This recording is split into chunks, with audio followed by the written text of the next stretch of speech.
Yeah, I'm back. The customer's been and gone. And now it's time for me to show you how I take care of my kit after I've worn it. Yes, McDonald's taking off his clothes on the internet.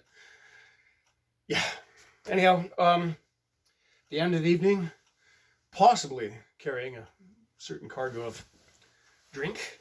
Drink taken, as they used to say in the military law, as opposed to being drunk. Because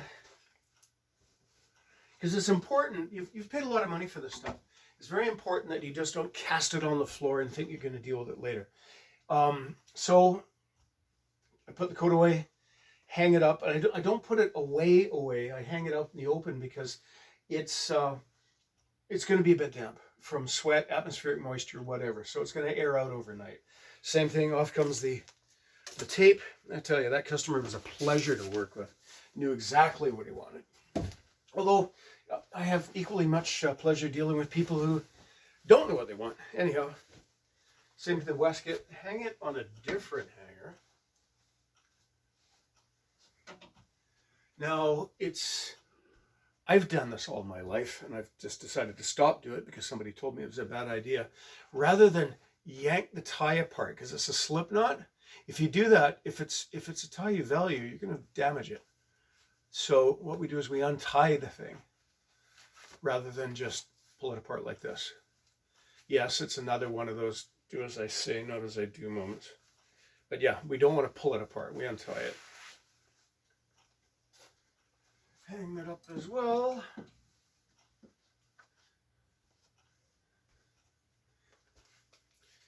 Now, as I'm doing this, I'm kind of taking a look at it. I've worn this shirt a couple days, and I think I'm going to put it in soak, but off comes the sporin. And again, take a quick look at the strap. Strap's okay. I mean, I can wait till the next morning to check the strap, but the important thing is you take a look at it before you put it away, because my order book is full of soldiers who waited till the night before Remembrance Day to discover that their kilts don't fit. Yeah, no.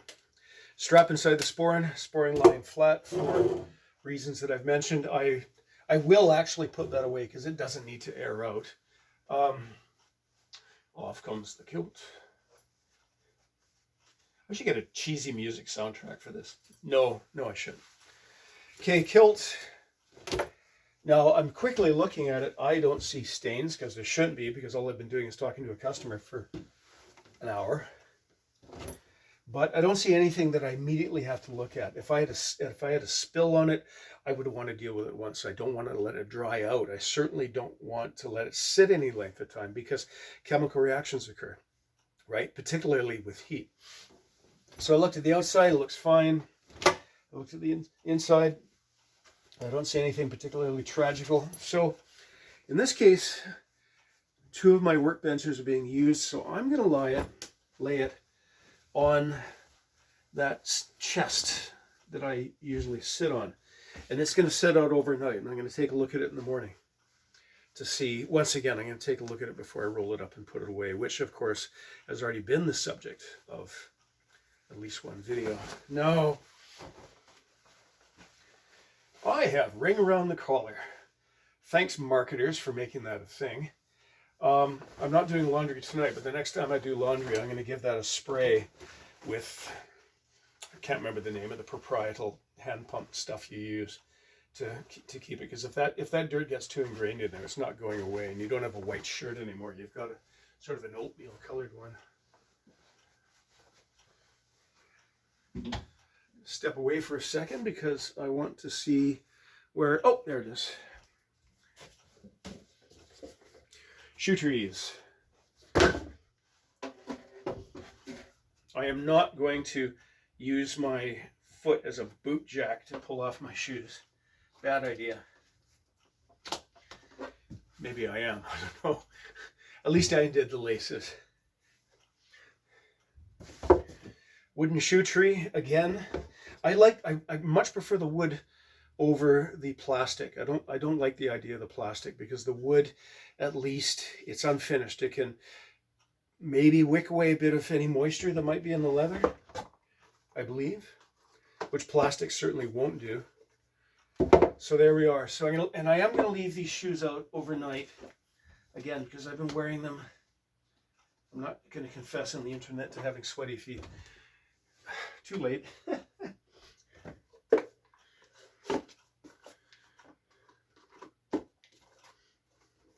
There we go. Now I'm going to leave those out on my side table. I'm going to put them there. Leave them out overnight. Take a look at them. Now, of course, generally when I've been working, and Envis has been wearing a kilt, we come home at the end of the evening. We're half seas under, perhaps.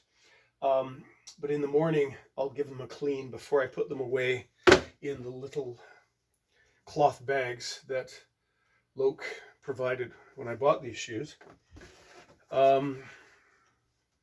Yeah. Hose off, same thing again, just in reverse, right?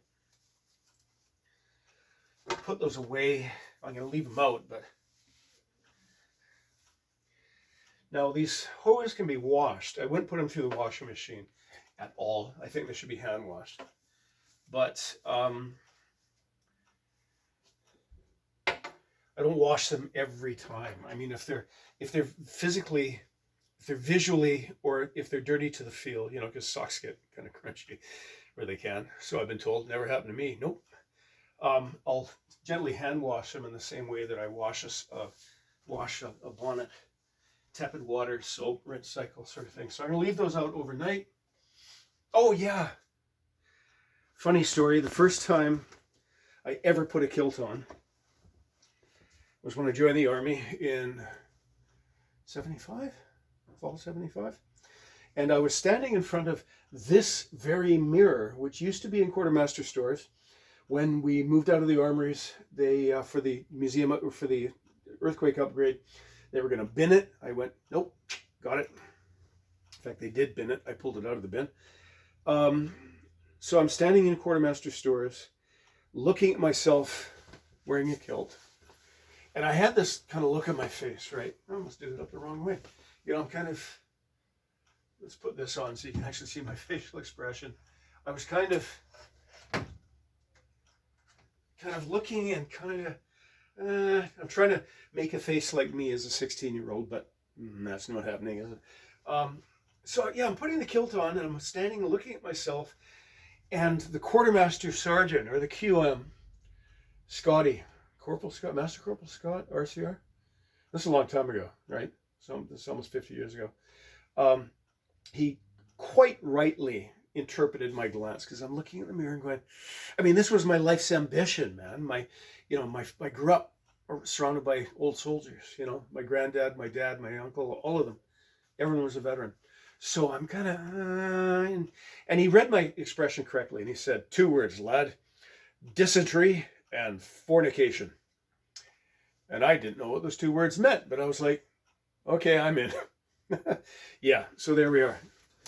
So there we are. It's all properly taken away, or put away, left out to air out. Tomorrow, I'll take another look at the kilt, roll it up, put it away, put the flashes away, the sporran, take a look at the hose, give them a wash. And now I'm going to carry on my day and, I don't know, put some clothes on.